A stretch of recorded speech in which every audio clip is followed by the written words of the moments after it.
నేను దేవుని దగ్గర నుండి ప్రార్థనలో నేను మోకాళ్ళు ఉన్నప్పుడు తప్పకుండా అనేక పర్యాయాలు అడిగింది ఈ వివేచనను. నీ చిత్తం ఎలా నెరవేర్చాలో, నీ సంకల్పం ఎలా నెరవేర్చాలో, నిన్ను ఎలా సంతోషపెట్టాలో,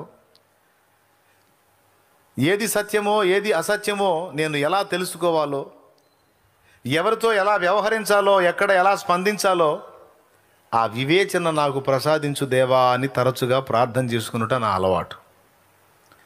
ఒకవేళ మీకు ఈ అలవాటు లేకపోతే తప్పకుండా మీరు కూడా వివేచనని ఒక వరముగా అడగండి దేవుణ్ణి. దేవునికి స్తోత్రం. ఏంటిది? వివేచన. ఈ వివేచన అనేది లేకపోతే ఖచ్చితంగా బోల్తా పడతాం. అర్థమైందా? అనేక సంగతులను గురించి కొంతమంది పొరపాటు అభిప్రాయాల్లో ఉండటానికి వివేచన లేమియే కారణం. లేఖనాలను అపార్థం చేసుకున్నారు, భక్తులను అపార్థం చేసుకున్నారు, పరిస్థితుల్ని అంచనా వేయలేకపోయారు. మేము కరెక్ట్గా ఉన్నాము, భక్తిలో ఉన్నాము అని భక్తి గర్వంలోనికి వెళ్ళిపోయారు. అర్థమైందా? వాక్యాన్ని సరిగా వివేచించకుండా, సరిగా నిర్వచించకుండా అపసవ్య బోధల్లోనికి ప్రవేశించారు, అపసవ్య బోధలు చేశారు. వారు కూడా అదే నమ్మి నడుచుకున్నారు, ఎదుటి వాళ్ళని కూడా నడిపించారు. అందుకే దేవుని పాత్రలు కాగోరిన వారికి అత్యవసరంగా ఖచ్చితంగా ఉండాల్సింది వివేచన. దేవునికి మహిమ. యుద్ధంలో ఉన్నటువంటి ఒక వ్యక్తికి, యుద్ధరంగంలో ఉన్న వ్యక్తికి అత్యవసరంగా కావలసినది ఏమిటి? యుద్ధరంగంలో ఉన్నవానికి ప్రత్యర్థిని ఎదుర్కోవాలంటే అత్యవసరంగా ఉండవలసినది ఏమిటి? వివేచన. మరి ఆయుధాలు అవసరం లేదా? అందుకే ఇప్పుడు నేను వెంటనే నాకు తెలిసి వివేచన అంటారని. మీరు ఆ మొక్క చెప్పేటప్పుడే వివేచించాలి. మీరు వెంటనే తొందరపడ్డారు ఎందుకు? ఇట్లా క్యాచ్ అవుతారనమాట. ఇప్పుడు నేను ఒక మాట చెప్పానంటే ముందు ప్రసంగంలో వివేచన మనకు ఉండాలని చెప్పినప్పుడు, నేను ఈ ప్రశ్న వేసినప్పుడు చెప్పే నేనే అంత తేలిగ్గా ఆన్సర్ దొరికేటట్టు చెప్తానా? చెప్పండి. ఉంటుంది కదా, ఏదో మెలుగు ఉంటుంది కదా. కాబట్టి డింగుమని వివేచన, ఆ వివేచన ఒక్కటి పెట్టుకొని పోతే యుద్ధంలో తనులు తినరాడా? యుద్ధంలో ఏమేం కావాలి? బలం ఉండాలి, ఆయుధాలు ఉండాలి, అన్నీ ఉండాలి కదా. ఇప్పుడు చెప్పండి, ఏది అవసరం మీరు చెప్పండి. చెప్పండి. యుద్ధరంగంలో ఉన్నవానికి ఏది అవసరం? ఏమవసరం అంటే వివేచన అనుకున్నాం. మళ్ళీ ఇంక 2 చెప్పావు నువ్వు, ఇప్పుడు ఏది చెబితే ఏం తిప్పలో అని ఇప్పుడు సైలెంట్ అయిపోయారు. అంటే ఇది వివేచన. ఇప్పుడు ప్రవర్తిస్తున్నారా వివేచనగా? అన్నీ అవసరమే అంటున్నాడు విజయ్. అన్నీ అవసరమేనంట, బలం అవసరమేనంట, ఆయుధాలు అవసరమేనంట, వివేచన కూడా అవసరమేనంట. బలం సహజంగానే మనిషికి ఉంటుంది, ఆయుధాలు లేకపోయినా వివేచన ఉండాలి. నేను చెప్పింది కూడా అదేగా అంటారేమో. వివేచన ఉంటే చాలా అన్నాను నేను, ఇంకా మళ్ళీ సౌండ్ లేదు మీకు. ఇప్పుడు నేను చెబుతా సమాధానం. రాజు మంత్రి ఇద్దరు కూర్చొని ఒకరోజు మాట్లాడుకుంటున్నారు. దగ్గర మరొక 2-3 వ్యక్తులు ఉన్నారు. రాజుతో మంత్రి, మంత్రితో రాజు సహజంగా మాట్లాడుకుంటుంటారుగా, అట్లా మాట్లాడుకున్నాడు. రాజు అన్నాడు, మంత్రి,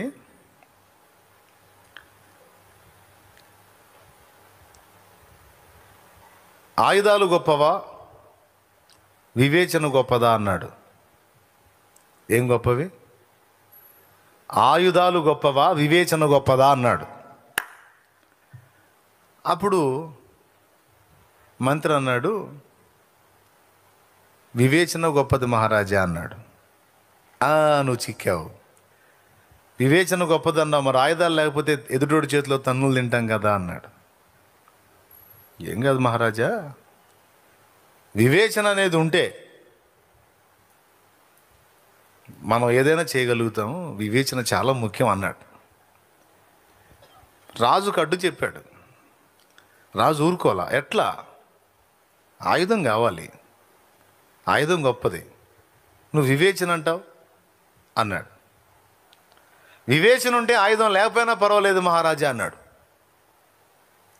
మన దగ్గర వివేచన ఉంటే ఆయుధం లేకపోయినా పర్వాలేదు. వివేకం, వివేచన.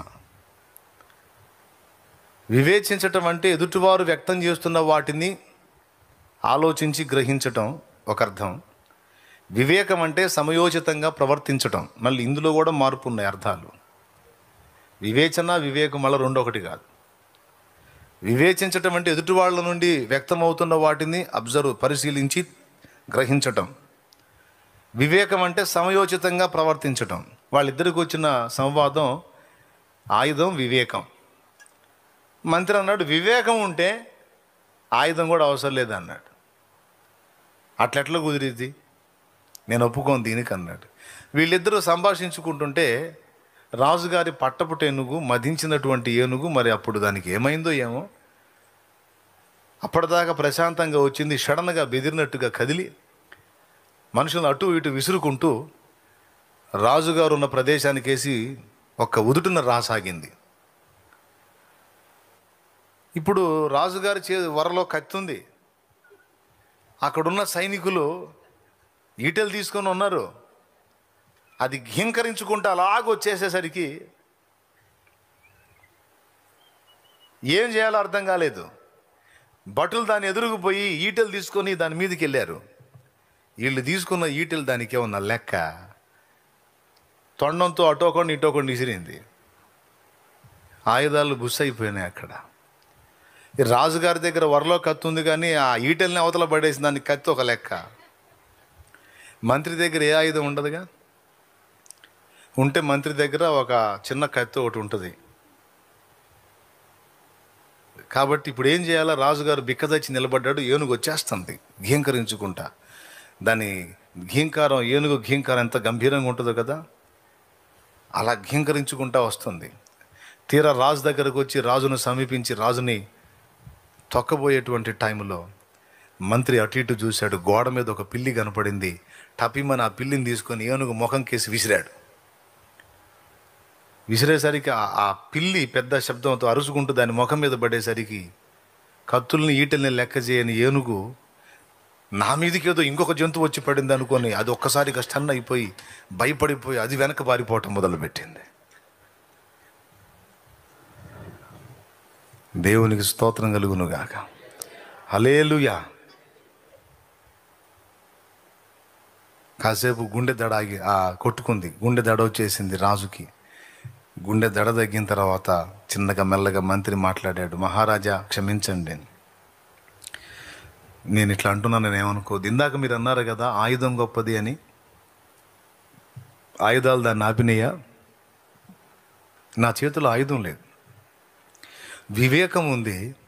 వివేకం ఉన్నవాడికి వివేకం ఉన్నవాడికి ఆయుధాలే అవసరంలా, అందుబాటులో ఉన్న దేన్నైనా వినియోగించి వాడు విజయం సాధించగలడు అన్నాడు.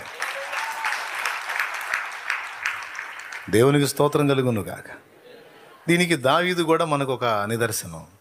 ఆయనకి పైనుంచి కింద దాకా కవచాలు లేవు, కత్తులు ఈటెలు ఏమీ లేవు. దేవుని మీద విశ్వాసం ఉంది. తన దగ్గర ఉన్నదే తీసుకున్నాడు. దావీదు దగ్గర ఉన్నది వివేకం. చూసారా మీరు? వివేచన ఉంది, వివేకం ఉంది, రెండు ఉన్నాయి దావీదు దగ్గర.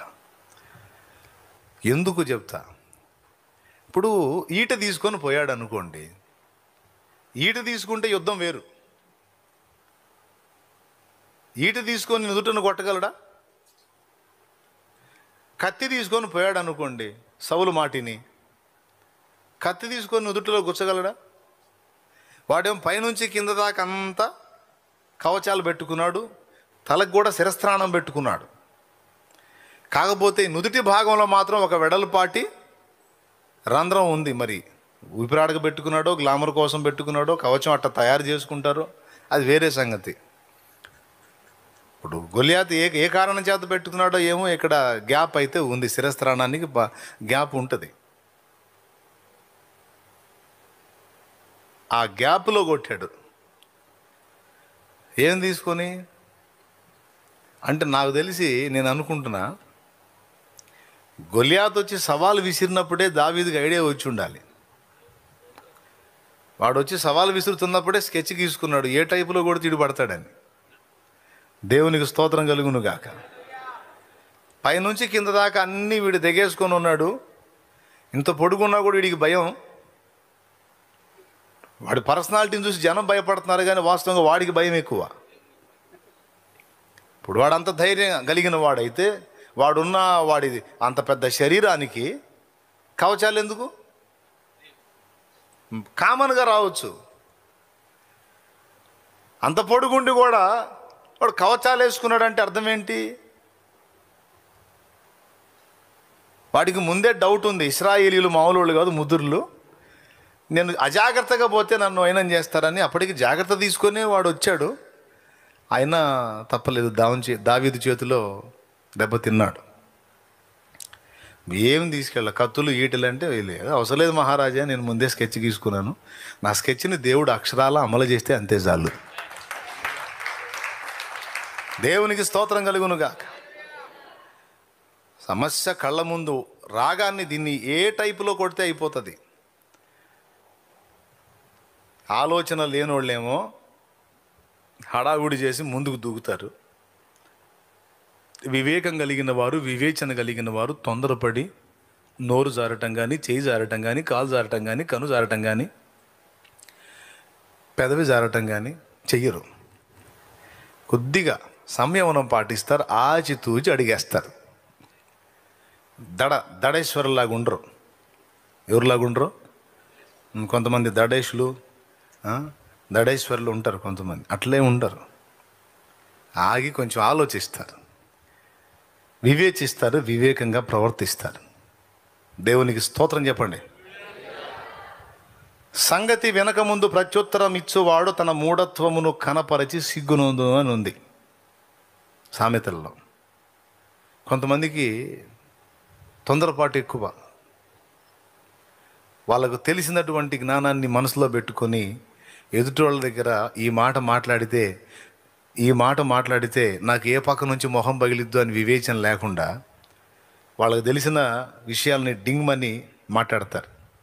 ఒక మాట మన నోట నుండి బయటికి వెళ్ళేటప్పుడు 4 విధాలుగా వివేచించుకొని మాట్లాడాలి, లేకపోతే ఇబ్బంది. దేవునికి మహిమ. సేవ చేసే వాళ్ళకి ముందు అన్నిటికంటే కూడా నాయకుడు అనేవాడికి నాలుక చాలా జాగ్రత్తగా ఉండాలి. ఏముండాలి?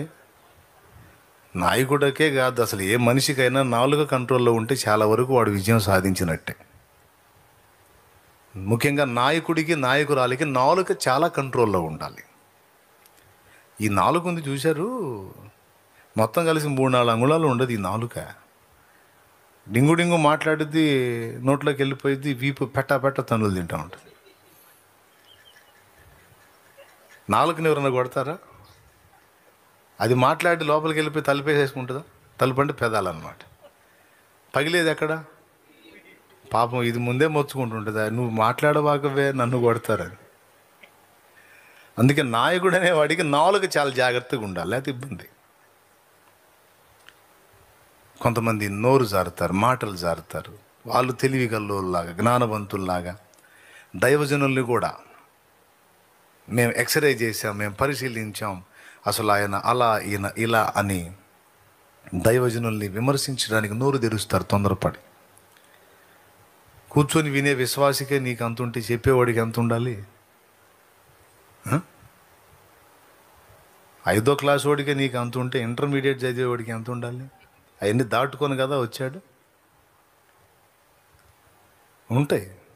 అందుకని ఎవరి దగ్గర అయినా నోరు జారేటప్పుడు, ముఖ్యంగా దేవుని సేవకుల్ని కామెంట్ చేసేటప్పుడు, ఈ మధ్య పార్టీలు అయిపోయినాయి. నేను పౌలు వాడను, నేను అపోల్లో వాడను, నేను కేఫా వాడను, నేను యేసుక్రీస్తు వాడను. యేసుక్రీస్తు వాడనని అందరంటే బాగుండు. ఈ మధ్య సేవకులకు ఫ్యాన్స్ అయిపోయారు. మేము ఫలానా ఆయన ఫ్యాన్స్, మేము ఫలానా అక్క ఫ్యాన్స్, అన్న ఫ్యాన్సు, మేము షాలేమన్న ఫ్యాన్సు, లేకపోతే మేము ఇంకొక అన్న ఫ్యాన్స్, ఇంకొక అన్న ఫ్యాన్స్. ఏంది ఇది? ఏమి సినిమా వాళ్ళ? సినిమా వాళ్ళండి. అన్న ఒక పాట పాడాడు, విత్తినది ఒకడు, నీరు పోసింది వేరొకడు, ఎరువు వేసింది ఎవరైనా, వృద్ధి చేసింది నువ్వేగా అన్నాడు. అన్న పాడేదానికంటే ముందు పౌలు మహనీయుడు మాట్లాడాడు. నేను విత్తాను, అపోల్లో నీళ్లు పోశాడు, వృద్ధి కలుగు చేసిన వాడు ప్రభువే. నేను ఏమన్నా సిలువ ఎక్కానా, లేకపోతే అపోల్లో ఏమన్నా ప్రాణం పెట్టాడా, కేఫా ఏమైనా మీకోసం ప్రాణం పెట్టాడా? ప్రాణం పెట్టిన వాడు ప్రభువే కదా. కాబట్టి మీరందరూ యేసుక్రీస్తు వారుగా ఉండాలి. అంతేగాని మనుషుల్ని బట్టి అతిశయపడటం. కొంతమంది ఈ టైప్ మైండ్లు తీసుకొస్తాడు సైతాను గాడు. మా అన్న హీరో, మీ అన్న జీరో, మా అన్న హీరో, మీ అన్న జీరో అనగానే, మా అన్నని జీరో అంటావా, మీ అన్నే దున్న. మా అన్నని దున్న అంటావా, మీ అన్న పంది. వీళ్ళు పరిశుద్ధ యేసు శిష్యులు కాదు, ఇక చివరికి పరమానంద శిష్యులకి వెళ్ళిపోతారు. గురువుగారు పండుకున్నాడు, ఒరే కాళ్ళు వత్తండ్రా అన్నాడు. మిగిలిన వాళ్ళు ఒకడు విసురుతున్నాడు, ఒకడు చేతులు వద్దు, ఇద్దరు కలిసి కాళ్ళు ఒత్తుతున్నారు. గురువుగారి కాళ్ళు. కొంచెం సేపటి తర్వాత ఇద్దరికి వాదన వచ్చింది. దేనికాడో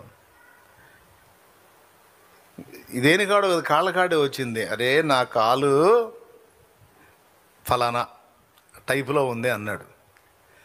నా కాలు కూడా అలానే ఉంది అన్నాడు. నీ కాలు ఒట్టి పనికిమాలిన కాళ్ళు అని టపిమని ఒకడు కొట్టాడు. నా కాళ్ళు కొడతావా, ఎంత ధైర్యంరా నీకు, నీ కాలే పరమ సుంఠకాలు అని కొట్టాడు ఇంకొకడు గట్టిగా. నా కాళ్ళు అంత దెబ్బ కొడతావా, నీ కాలు సంగతి చెప్తా నాకు అని ఇంకా గట్టి దెబ్బ కొడతాడు ఇంకొకడు. ఈ రకంగా మిగిలిన వాళ్ళేమో గురువు తల ఒకడు పట్టుకుంటాడు, చేతులు ఒకళ్ళు పట్టుకుంటారు, ఆ గురువులు లేవకుండా పొట్ట ఒకడు పట్టుకుంటాడు. మీరు ఉండండి గురువు గారు, వాళ్ళ కాళ్ళ సంగతి వాళ్ళు తేల్చుకుంటారు. అమ్మ వెధవల్లారా, నా కాళ్ళు రావి అంటాడు ఆయన. ఉండండి గురువు గారు, తేలనివ్వండి. చివరికి పచ్చడి మండలు తీసుకుంటారు వాళ్ళు. దేనికి? ఒకటి కాలు మీద ఒకడు పగ తీర్చుకోవటానికి. మరి వీడి కాళ్ళు తీడితే వాడెందుకు కూరుకుంటాడు? అందుకని వీడి కాళ్ళు ఇరగొట్టడానికి పూనుకున్నాడు వాడు. మిగిలిన వాళ్ళేమో మీరు ఊరుకోండి గురువు గారు, వాళ్ళ సంగతి ఏదో ఫైనల్ కానీ అంటారు. వీళ్ళు లేవనీరు. చివరికి ఇక ఏం చేస్తాడు, స్వరాన్ని ఉపయోగించి, సేవు కాంతో ఎక్కడున్నావు, త్వరగా తావు, నన్ను చంపుతున్నారు వీళ్ళు, నా కాళ్ళు విరగొడుతున్నారు, అయ్యో బాబోయ్, వామ్మోయ్ వాయో అని కేకలేసేసరికి ఆమె పరిగెత్తుకుంటా వచ్చి, అమ్మమ్మ వెధవల్లారా ఏం చేస్తున్నారా మీరు అని ఇక గందరగోళంగా తిట్టి, అంతటితో పోతారా, ఈసారి చెప్తాను ఆగురా నీ కాలు సంగతి అని పోతా. ఇప్పుడు ఎవరు గొప్ప, ఎవరు తక్కువ? అంత దేవుని తోటలో పనివారం. అందరం కలిసి యేసునే ప్రకటిస్తున్నాం. అందరి హృదయంలో యేసే రాజు, యేసే దేవుడు. ఎవరు ఎక్కువ, ఎవరు తక్కువ? ఒక దైవజనుని క్రమం నీకు నచ్చింది, మరో దైవజనుని క్రమం నీకు నచ్చింది. ఒక దైవజనుడు వాక్యం చెప్తే నీకు నచ్చింది, ఇంకొక దైవజనుడు వాక్యం చెప్తే ఇంకొకరికి నచ్చింది. అంత మాత్రాన నీకు ఆయన మెసేజ్ అర్థం కాలేదు, నువ్వు ఆయన ద్వేషించడానికి వీల్లేదు. లేకపోతే మరొకరు నువ్వు ఫాలో అవుతున్న దైవజనుని ద్వేషించడానికి వీల్లేదు. అసలు ఆ ఆలోచన, ఆ విధానం, ఆ ధోరణే దుష్టుడు తీసుకొచ్చి పెడతాడు ఐక్యత జడగొట్టడానికి. మీరు ఎవరిని తిట్టినా, ఎవరిని ఘనపరిచినా, దైవజనుల్ని ఎవరిని దూషించినా, ఎవరిని తిట్టినా, ఎవరిని తృణీకరించినా, ఎవరిని తేలిగ్గా మాట్లాడినా, క్రీస్తు శరీరములోని దేవుని ఏర్పాటులో ఉన్న అంగములను, అవయవములనే మీరు తోలనాడుతున్నారు. యేసు శరీరమునే మీరు విమర్శిస్తున్నారని మీరు ఎరుగుదురా? ఎంత తప్పు చేస్తున్నారు తెలుసా? వివేచన కోల్పోయి ప్రభు శిష్యులు పోయి పరమానంద శిష్యులు అయిపోయినారు. మాస్లామణి గారేమో ప్రభు యేసుని శిష్యుడనై, ఇప్పుడు పాట మార్చుకున్నారు మనోళ్ళు, పరమానంద శిష్యులమై అని పాడుకుంటున్నారు ఇప్పుడు. అలాంటి పిచ్చి ప్రవర్తనలో ఎవరైనా ఉంటే స్త్రీలైనా పురుషులైనా బుద్ధి తెచ్చుకోండి, జాగ్రత్త. అతిశయించువాడు ప్రభువునందే అతిశయించాలి కానీ మనుషులను బట్టి ఎప్పుడూ అతిశయపడకూడదు. అర్థమైందా? మనుషులను బట్టి ఎప్పుడూ అతిశయించొద్దు. మనుషులను హెచ్చించి దేవుణ్ణి పక్కన పెట్టే మూర్ఖపు పని ఎప్పుడూ చేయొద్దు. మనుషులు మనుషులే, ప్రభువే. స్తుతి, మహిమ, ఘనత, ప్రభావము పొందనర్హుడు ఆయన ఒక్కడే. ఆయనకి చెందవలసిన మహిమను ఆయనకి చెందేటట్టు మనం జాగ్రత్త తీసుకోవాలి.